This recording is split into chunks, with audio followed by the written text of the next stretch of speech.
With the government now back open, lawmakers in the House are turning their attention to the Epstein files. Hello, I'm Mimi Jung, tracking the latest headlines. Democrats and a House Oversight Committee released new documents from the estate of convicted sex offender Jeffrey Epstein. They mention President Trump often. The president has called it a hoax and called for the Department of Justice to look into other Epstein ties, including some high-profile Democrats. And in the coming days, the House is expected to vote on whether to release all the case files. We'll dive into all of that today. Let's start with those new documents. It's 20,000 pages that include email exchanges where Epstein mentions high-profile figures by name, including Trump. Jennifer Bellamy has the details. The emails that began almost 15 years ago were obtained by the GOP-led panel after it subpoenaed Epstein's estate earlier this year. The first group of records from the estate were released by the committee in September. President Trump has referred to the saga as the Jeffrey Epstein hoax and has consistently denied any wrongdoing. These emails prove absolutely nothing other than the fact that President Trump did nothing wrong. And what President Trump has always said is that he was from Palm Beach and so was Jeffrey Epstein. Jeffrey Epstein was a member at Mar-a-Lago until President Trump kicked him out because Jeffrey Epstein was a pedophile and he was a creep. In one 2019 email exchange to author Michael Wolff, Epstein appeared to reference that incident, writing, quote, "Trump said he asked me to resign. Never a member ever." Of course, he knew about the girls as he asked Ghislaine to stop. There is a separate effort from a bipartisan pair of lawmakers calling for the Justice Department to release all case files. They now have the signatures needed to force a vote in the House. The emails released start with messages Epstein sent and received around the time that he finished serving his Florida sentence in 2009. They continue for a decade until the months before his arrest on federal sex trafficking charges in 2019. The messages were sent from Epstein to his longtime associate, Ghislaine Maxwell, and author Michael Wolff. They offered a glimpse into what Epstein's relationships with business executives, reporters, academics, and political players looked like. Trump didn't send or receive any of the messages and is not accused of wrongdoing. The Department of Justice says prosecutors in New York will lead a federal investigation into Epstein's ties to high-profile figures. The announcement from Attorney General Pam Bondi came just hours after the president publicly called on her to do so. He posted this on his Truth Social platform, noting several names he wants the DOJ to look into. They include some of his perceived political opponents, such as former President Bill Clinton, former Treasury Secretary Larry Summers, and billionaire tech investor Reid Hoffman. Trump also mentioned J.P. Morgan Chase. The president's directive is his most notable so far to try to discredit a bipartisan push to release all of the Epstein case files. Representative Adelita Grijalva signed a discharge petition that triggered the House vote to release those files. Her signature was the 218th, the last one needed to reach a majority and force the vote.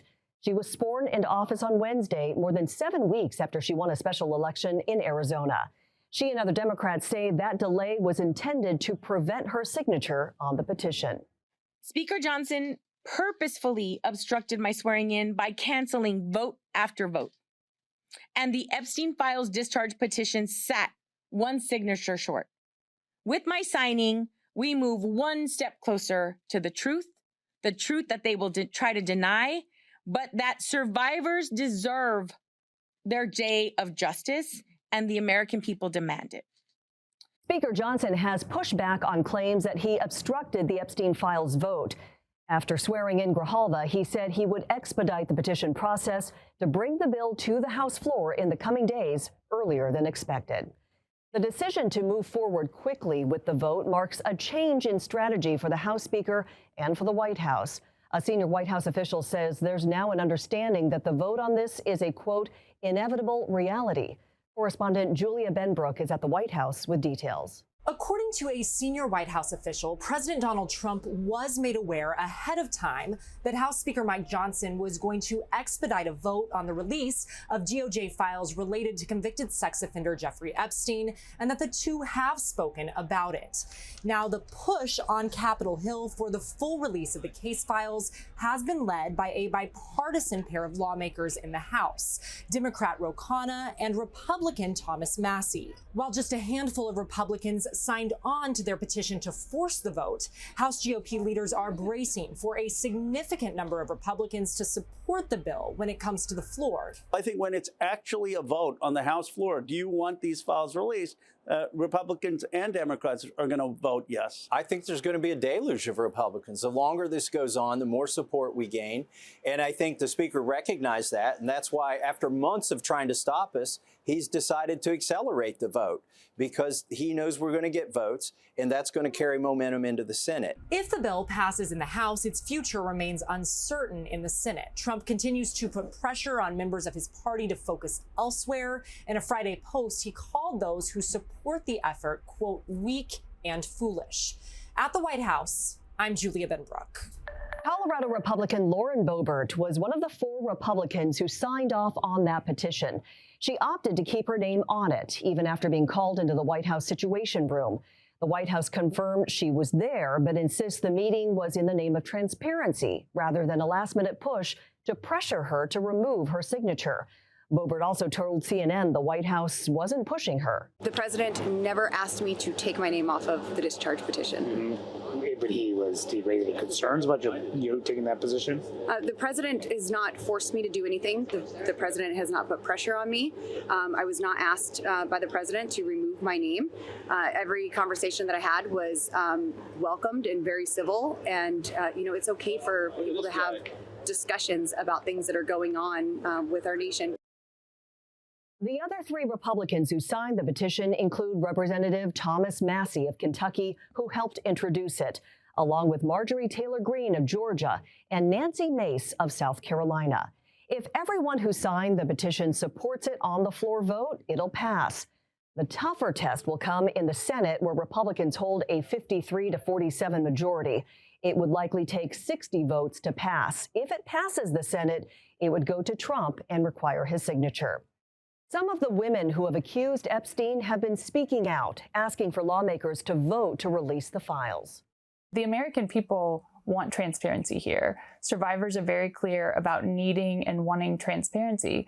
This is not just about, a compelling story or, intrigue, right? This is actually about survivors getting puzzle pieces to understand the question of why were these people allowed to harm so many children and young women for so long and change the trajectories of so many people's lives. We need this information released. We need the government to release everything that's in these files, of course, with the appropriate redactions to protect the privacy of the survivors, but we really need this information to be out there so these crimes can be investigated.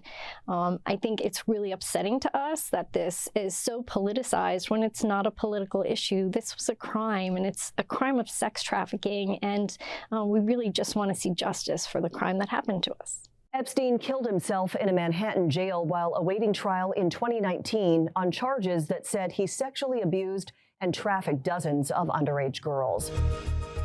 We've got more coverage coming up after the break.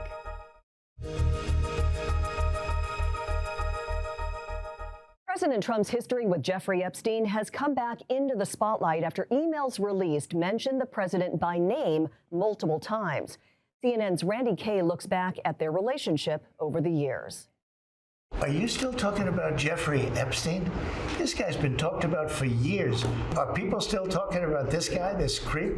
That was President Donald Trump in July this year, offering a very different opinion of Jeffrey Epstein than he once shared publicly. In 2002, long before he became president, Trump told New York Magazine he'd known Jeffrey Epstein for 15 years and called him a terrific guy. He's a lot of fun to be with. It is even said that he likes beautiful women as much as I do, and many of them are on the younger side, Trump told the magazine. Over the years, the two have been spotted many times in public together. This NBC video shows Trump and Epstein socializing in 1992 at a party at Trump's Mar-a-Lago estate. The video, released in 2019, shows Trump appearing to say to Epstein, "Look at her back there. She's hot," while Epstein smiles and nods. Former swimsuit model Stacey Williams, who dated Epstein in 1993, told CNN in an interview Trump was Epstein's wingman. They were best friends. They were very close. The two men flew together as well. These flight logs show Trump traveled on Epstein's jet 4 times in 1993, twice in 1994, and once in 1995 and in 1997.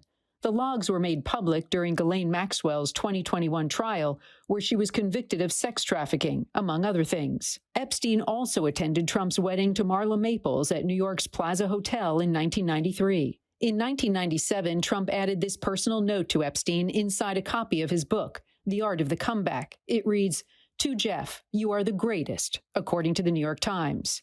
That same year, the two men were photographed together at Mar-a-Lago.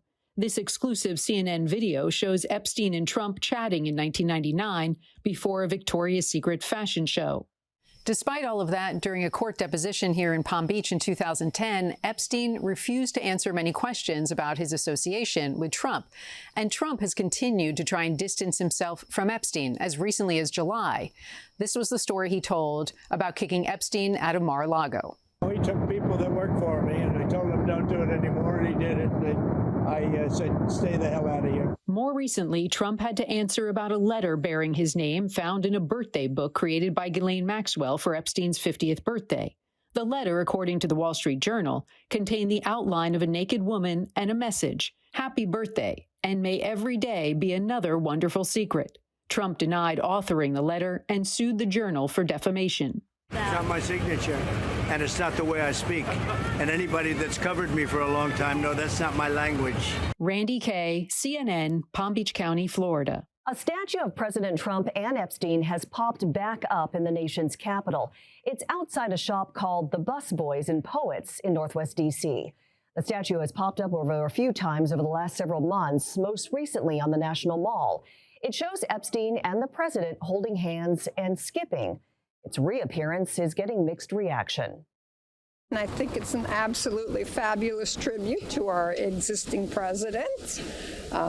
It says what needs to be said. It gives a tribute to a city that knows how to make a good statement. The shop issued a statement saying the statue is a form of political satire and free speech meant to spark conversation. That does it for us today. We'll track that vote in the House and what happens next in Congress. For now, I'm Mimi Jung. Thanks for watching.